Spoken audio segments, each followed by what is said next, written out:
రమజాన్లో చేయకూడని ఆ 13 పనుల గురించి ఇప్పుడు మనం చర్చించుకుందాం. మొట్టమొదటి విషయం ఏంటంటే ఈ రమజాన్ నెలలో మనం తక్కువ పడుకోవాలి, ఎక్కువ జాగారం చేస్తూ అల్లా ఆరాధనలో మన సమయాన్ని మనం గడపాలి. ఎలా పడుకుంటారని మీరు ప్రశ్నించవచ్చు.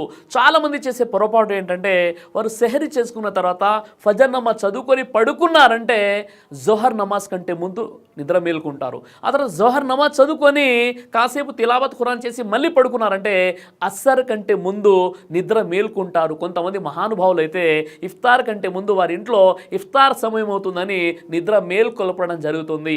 ఆ విధంగా రమజాన్ అనగానే ఎక్కువ విశ్రాంతి తీసుకుంటూ ఎక్కువ పడుకుంటారు. ఎట్టి పరిస్థితుల్లో ఈ పని మనం చేయకూడదు. ఎందుకంటే ఉపవాసంలో ఉండి ఎక్కువ పడుకోవడం వల్ల రోజా యొక్క ప్రభావం అనేది మీపై పడదు. ఎందుకంటే నిద్ర అవస్థలో ఉన్నప్పుడు మనిషికి ఆ యొక్క ఆకలి దప్పికల యొక్క విలువ ఏంటో తెలియదు. మరో విషయం ఏంటంటే అల్లా ఆరాధనలో మన సమయం మనం కేటాయించలేము. సాధారణ సమయాల్లో 7 గంటలు పడుకునే వ్యక్తి ఇక్కడ రంజాన్లో 12 గంటలు 14 గంటలు పడుకున్నాడంటే ఇక ఆ రోజా అతనికి ఏ విధంగా ఉపయోగపడుతుందో ఒక్కసారి మీరే ఆత్మ పరిశీలన చేసుకోండి. కాబట్టి రంజాన్లో తక్కువగా పడుకోవాలి, ఎక్కువ జాగారం ఉంటూ అల్లా ఆరాధనలో మన సమయాన్ని మనం కేటాయించాలి. మొదటి విషయం. ఇక రెండో విషయం ఏంటంటే మన ముస్లిం కమ్యూనిటీలో కొంతమందికి రంజాన్ అంటేనే అది షాపింగ్ నెలగా భావించి వారి కుటుంబ సభ్యుల్లో ఒక్కొక్కరికి ఒక్కో రోజు వెళ్ళి వారు షాపింగ్ చేస్తూ ఉంటారు. అలా కాలక్షేపం అనేది ఆ షాపింగ్లో చేస్తూ ఉంటారు. చివరికి రంజాన్ యొక్క అయ్యాం చివరి రోజులు ఉన్నాయి, ఇస్తగ్ఫార్ చదువుకోవాలి, అల్లాతో క్షమాభిక్ష వేడుకోవాలి అన్న విషయం తెలిసి కూడా వారు ఆ షాపింగ్లోనే వారి జీవితాన్ని గడుపుతుంటారు. చివరికి మేము మేల్కొని ఉన్నాం కదా, ఇది కూడా జాగారమే అనేటటువంటి భ్రమలో వారు ఉండిపోతారు. ఇలాంటి దౌర్భాగ్యం నుండి మనం దూరంగా ఉండాలి. ఎందుకంటే ఇది షాపింగ్ నెల కాదు. మనకు స్తోమత ఉన్నట్లయితే రంజాన్ కంటే ముందే మనం షాపింగ్ చేసుకోవాలి. కానీ మనం ఉపవాసంలో ఉంటూ షాపింగ్ చేసుకుంటూ మన సమయాన్ని ఎక్కువగా మనం వృధా చేసుకోకూడదు. ఒకవేళ తప్పనిసరి పరిస్థితులు ఏర్పడితే తక్కువ సమయంలోనే షాపింగ్ చేసుకొని వచ్చే ప్రయత్నం చేయాలి. ఇక మూడో విషయం ఏంటంటే మనం రంజాన్లో మన వ్యాపారాలని తగ్గించి అల్లా ఆరాధనలో మన సమయాన్ని పెంచాలి. కానీ సర్వసామాన్యంగా చాలామంది రంజాన్లోనే తమ వ్యాపారాలను ఎక్స్పాన్షన్ చేసేటటువంటి ప్రయత్నంలో ఉంటారు. రకరకాల బ్రాంచెస్ని ఓపెన్ చేస్తూ ఉంటారు. తద్వారా అల్లా ఆరాధనలో కాకుండా వ్యాపారంలోనే వారి యొక్క సమయం అనేది ముగిసిపోతుంది. కాబట్టి అలా కాకుండా మన వ్యాపారాలను మన బిజినెస్ని ఈ ఒక్క నెల తగ్గించుకొని ఎక్కువగా అల్లా ఆరాధనలో గడిపే ప్రయత్నం చేయాలి. ఇక నాలుగో విషయం ఏంటంటే రంజాన్లో కొంతమంది చేసే ఒక పెద్ద పొరపాటు ఏంటి అంటే వారు తరావీ నమాజ్ చదువుకున్న తర్వాత ఇంటికి రారు. వారి యొక్క స్నేహితులతో కాలక్షేపం చేస్తూ ఆలస్యంగా అంటే సహరీ భోజనానికంటే ముందు వారి ఇంటికి వచ్చేసి సహరీ చేసి పడుకున్నారంటే ఫజర్ నమాజ్ కూడా మిస్ అయిపోతుంది. ఫజర్ నమాజ్ కూడా వారు చదవరు. అలాంటి వ్యక్తులు రంజాన్ యొక్క పూర్తి ప్రతిఫలాన్ని పొందలేరు. కాబట్టి తరావీ నమాజ్ తర్వాత ఇంటికి వచ్చేసి మనం పడుకోవాలి. సహరీ కంటే ముందు మనం నిద్ర మేల్కొనాలి. తద్వారా ఫజర్ నమాజ్ కూడా మనం చదవచ్చు. కాబట్టి ఈ మిస్టేక్ మీరు చేయకండి. ఇక ఐదో విషయం ఏంటంటే కొంతమంది సిగరెట్, గుట్కా, పాన్ పరాగ్, జర్దా తినేటటువంటి వారు ఎవరైతే ఉన్నారో వారు ఉపవాసంలో చాలా కంట్రోల్గా ఉంటారు.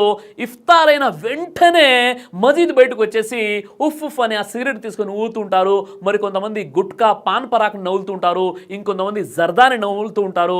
ఈ విధంగా ఇవన్నీ కూడా మత్తు పదార్థాలు హరాం. కాబట్టి రంజాన్ యొక్క నెలలో అది ఉపవాసంలో ఉన్న స్థితిలో అయినా ఉపవాసం తర్వాత అయినా అవి తినడం అనేది నిషేధం. కాబట్టి వాటికి దూరంగా ఉండాలి సోదరులారా. ఎందుకంటే ఈ నెల ఎక్కువగా పుణ్యాలు సంపాదించుకునే నెల, మన మగ్ఫిరత్ చేసుకునే నెల, ఇస్తగ్ఫార్ చదవాలన్నటువంటి నెల, మనలో ఉన్నటువంటి బలహీనతలను దూరం చేసుకునేటటువంటి నెల. అలా కాకుండా మనం కేవలం ఉపవాస స్థితిలో వాటికి దూరంగా ఉండి ఇఫ్తార్ తర్వాత వెంటనే సిగరెట్ని కాల్చడం అనేది ఇది చాలా పెద్ద తప్పు మరియు పొరపాటు. కాబట్టి ఇలాంటి పనులకు మనం దూరంగా ఉండాలి. ఇక ఆరో విషయం ఏంటంటే కొంతమంది మసీదుల్లో చల్లటి ఏసీలు ఉన్నాయనే ఆలోచనతో మసీదులోకి వచ్చి పడుకుంటారు. మరికొంతమంది మసీదులో కూర్చోవడం పుణ్యం కదా అని భావిస్తారు. చాలా మంచి విషయమే. కానీ అక్కడ నలుగురు ఒక చోట కూర్చొని ప్రాపంచిక విషయాలు మాట్లాడుకుంటారు. మరికొంతమంది చల్లటి ఏసీ అని చెప్పేసి అవసరానికి మించి పడుకునే ప్రయత్నం చేస్తుంటారు. ఇది కూడా చాలా పెద్ద పొరపాటు. కాబట్టి ఎక్కువగా మసీదులో పడుకోవడం, అదేవిధంగా ప్రాపంచిక విషయాల్లో మాట్లాడడం మసీదులో, ఇది మసీదు మసీదు యొక్క మర్యాదకు వ్యతిరేకం కాబట్టి ఇలాంటి పనులకు మనం దూరంగా ఉండాలి. ఇక 7వ విషయం ఏంటంటే, ఎవరైతే తరావీ నమాజ్ చదవడానికి మసీదుకు వస్తున్నారో వారు తమ యొక్క చెప్పుల్ని సరైనటువంటి పద్ధతుల్లో అక్కడ వదలాలి. ఎక్కడైతే చెప్పుల కోసమో స్థలాన్ని కేటాయించడం జరుగుతుందో అలా కాకుండా చెప్పుల్ని మొత్తం కూడా పిచ్చి పిచ్చిగా చిందర వందరగా వదిలేసి వెళ్ళిపోతారు. ఎవరైతే నమాజ్ చదువుకున్న తర్వాత బయటికి వస్తారో పాపం ముసల్లీలకు చెప్పులు వెతుక్కోవడానికే అరగంట సమయం పడుతుంది. అంటే ఇక్కడ మసీద్ యొక్క మర్యాదకు పూర్తిగా వ్యతిరేకమైనటువంటి విషయం. అలాగే మరికొంతమంది వారి యొక్క బైకుల్ని కారుల్ని ఏ విధంగా పార్క్ చేస్తారంటే, వారు ఏదో మసీదుకు వచ్చారంటే అల్లాపై ముస్లింలపై ఇస్లాంపై ఉపకారం చేస్తున్నట్లుగా వారి యొక్క బైక్లను కార్లను ఎక్కడ పడితే అక్కడ పార్క్ చేసి రావడం అనేది సమంజసమైనటువంటి విషయం కాదు. ఎందుకంటే మీరు ఆరాధన పుణ్యం ఉద్దేశంతో మసీదులో ఉన్నారు. మీరు చేసే పార్కింగ్ వల్ల ఒక బయట ఉన్నటువంటి ఒక పేషెంట్ లేదా అత్యవసర పరిస్థితిలో వెళ్ళేటటువంటి వ్యక్తికి అది ఆటంకం కలిగి గంటన్నర సేపు అతడు మీకోసం వెయిట్ చేస్తున్నాడు. అతడు వెహికల్ తీయడానికి బండి తీయడానికి చాలా సమయం పడిపోతుంది. ఎందుకంటే మీరు చేసినటువంటి రాంగ్ పార్కింగ్ కారణంగా. ఈ విధంగా పుణ్యాలతో పాటు పాపాలని కూడా మనం మూట గట్టుకుంటున్నాం. మనం మసీదుకు వస్తున్నామంటే మన చెప్పులు, మన పార్కింగ్, మన వాహనాలు ఒక క్రమ పద్ధతిలో ఉంటేనే మసీదు మనం చేసేటటువంటి నమాజు సరిగ్గా అంగీకరించబడుతుంది. అలా కాకుండా మనం మసీదుకు వస్తున్నామంటే అల్లాపై మనం ఉపకారం చేయట్లేదు, అల్లా మనపై ఉపకారం చేస్తున్నాడు అన్న విషయాన్ని ఎట్టి పరిస్థితుల్లో మనం మర్చిపోకూడదు. ఇక 8వ అత్యంత బాధాకరమైన విషయం ఏంటంటే, ఈ రంజాన్ మాసంలో ఒకవైపు మసీదుల్లో ఖిరాత్ వినిపిస్తుంటుంది, మసీదుల్లో ముసల్లీలు నమాజ్ చదువుకుంటూ ఉంటారు. అదే కాలనీకి అదే మసీద్కి చెందినటువంటి మరికొంతమంది యువకులు ఎవరైతే ఉన్నారో వారు హోటళ్ల దగ్గర చబుత్రాల దగ్గర కూర్చొని ప్రాపంచిక విషయాలు మాట్లాడుకుంటూ అదేవిధంగా ధర్మానికి వ్యతిరేకమైనటువంటి విషయాలు చర్చించుకుంటూ అక్కడ కనిపిస్తూ ఉంటారు. ఇంకోవైపు మసీదులో నమాజ్ జరుగుతుంది, మసీదు బయటే పెద్ద పెద్ద శబ్దాలతో అరుస్తూ ఉంటారు, గ్రూప్స్గా నిలబడి మనకు కనిపిస్తూ ఉంటారు. పూర్తిగా ప్రాపంచిక విషయాల డిస్కషన్ జరుగుతుంది. మరికొంతమంది అయితే గొడవలు కూడా దిగుతారు. లోపల మసీదులో ఇమాం గారు నమాజ్ చదివిస్తున్నారు, ముసల్లీలు అక్కడ ఉన్నారు, వారికి ఆటంకం కలుగుతుంది అనేటటువంటి కనీస జ్ఞానం కూడా లేకుండా వీరు అక్కడ వ్యవహరిస్తూ ఉంటారు. ఇంకొంతమంది అయితే హోటళ్ల దగ్గర నిలబడి ఏ విధంగా ఉంటారంటే గంటల తరబడి వారి యొక్క సమయాన్ని అక్కడ వృధా చేస్తూ ఉంటారు. ఇది సరైనటువంటి పద్ధతి కాదు. ఇలాంటి విషయాలకు మన యువత దూరంగా ఉండాలి. ఇక 9వ విషయం ఏంటంటే, రంజాన్ నెల రాగానే నేటి కూడా కొన్ని మసీదుల్లో తరావీ నమాజ్ అనేది 8 రకాతుల లేక 20 రకాతుల అనే విషయంపై ఒకే మసీదులో 2 వర్గాల వారు గ్రూప్స్గా ఏర్పడి గొడవలకు దిగుతూ ఉంటారు. గత కొన్ని సంవత్సరాల క్రితం జరిగినటువంటి సంఘటన చాలా బాధాకరమైన విషయం ఏంటంటే, ఒక మసీదులో జరిగినటువంటి ఈ డిస్కషన్ కారణంగా పోలీస్ డిపార్ట్మెంట్ వాళ్ళు మసీద్కి వచ్చేసి ఆ సమస్యని పరిష్కరించే అంత అధ్వాన స్థితికి వెళ్ళిపోయిందంటే ఈ బహస్ అనేది ఏ విధంగా ఉందో ఒకసారి ఆలోచించండి. కాబట్టి 8 రకాతులు చదవడం సున్నతని భావిస్తే 8 రకాతులు చదవండి. 20 రకాతులు చదువుకునే వారిని 20 రకాతులు చదువుకోవడానికి అనుమతి ఇవ్వండి. అలా కాకుండా వాదోపవాదాలకు దిగడం ఎట్టి పరిస్థితుల్లో కూడా సమంజసమైనటువంటి విషయం కాదు. తద్వారా ముస్లిమేతరులు ఎవరైతే ఉన్నారో వారికి మనం అవకాశం ఇచ్చిన వారం అవుతాం. ఇస్లాంపై చెడు ప్రభావం పడుతుందన్న విషయాన్ని మనం మర్చిపోకూడదు. ఇక 10వ విషయం ఏంటంటే, మీరు తరావీ నమాజ్కు వస్తున్నప్పుడు మరీ చిన్న పిల్లల్ని మసీదుకు తీసుకురాకండి. 7 సంవత్సరాల లోపు ఉన్నటువంటి పిల్లల్ని మసీదుకు తీసుకొచ్చినట్లయితే పాపం వారికి తెలియదు, మీరు రకాత్ కట్టుకుంటారు, ఎంతో శ్రద్ధతో మీరు నమాజ్ చదువుతున్నారు, కానీ వెనక వారు చేసేటువంటి గోల ఏదైతే ఉందో తద్వారా ఇతర ముసల్లీలకు అది డిస్టర్బ్ అయిపోతుంది. కాబట్టి మీరు అలాంటి పనులు చేయకండి. ఎందుకంటే చిన్న పిల్లలకు పాపం తెలియదు కదా వారు ఏం చేస్తున్నారో.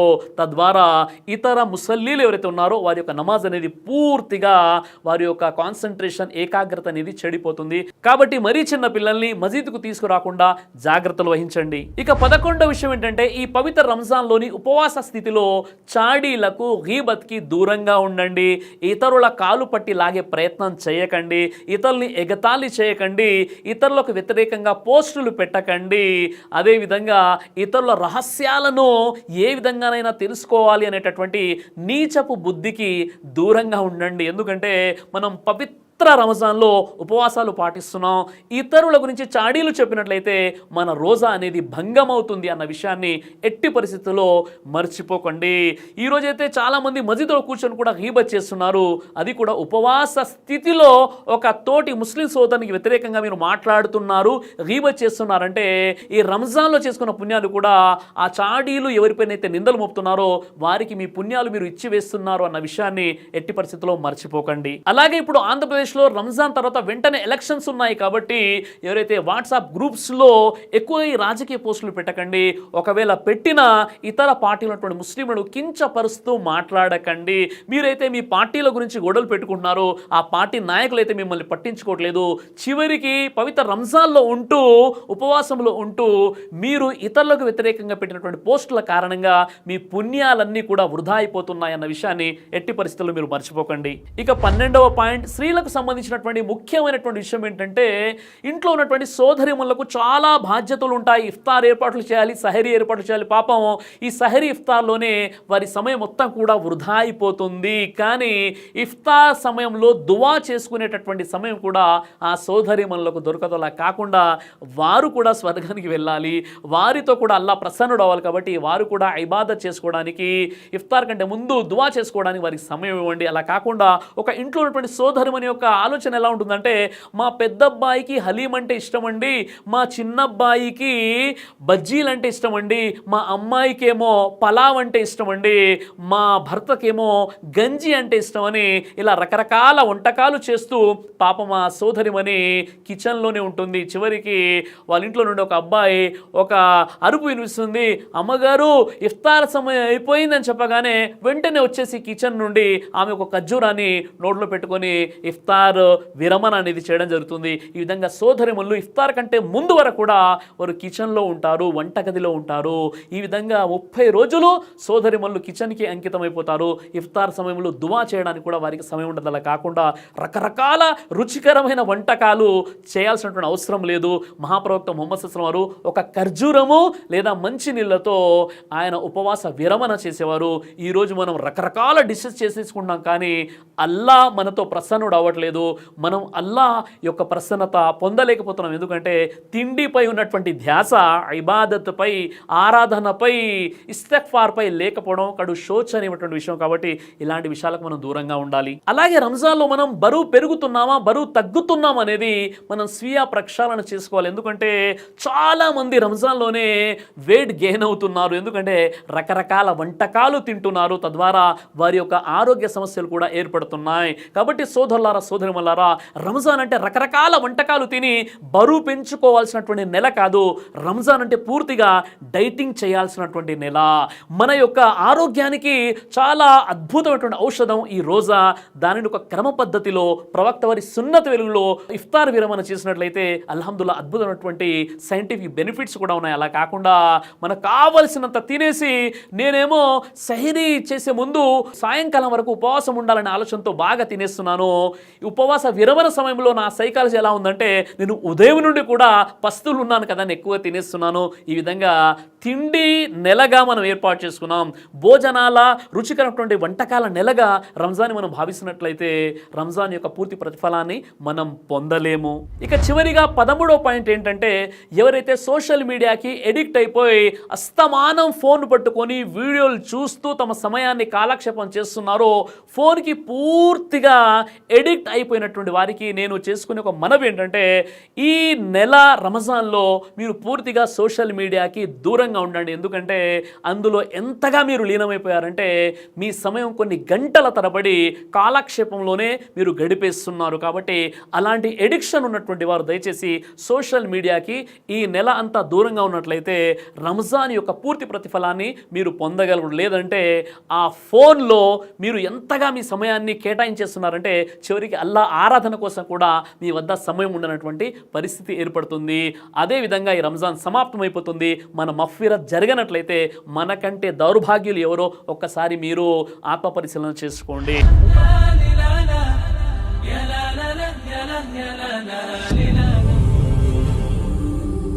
బ్రదర్ సిరాజ్ అని యూట్యూబ్ ఛానల్ని మీరు సబ్స్క్రైబ్ చేసినట్లయితే ఇన్షాల్లా దేవచిత్తం అయితే మీకు వీడియోస్ వస్తుంటాయి. అదేవిధంగా బ్రదర్ సిరాజ్ అనేటటువంటి ఫేస్బుక్ని కూడా లైక్ చేయడం వల్ల మీకు వీడియోస్ వస్తుంటాయి.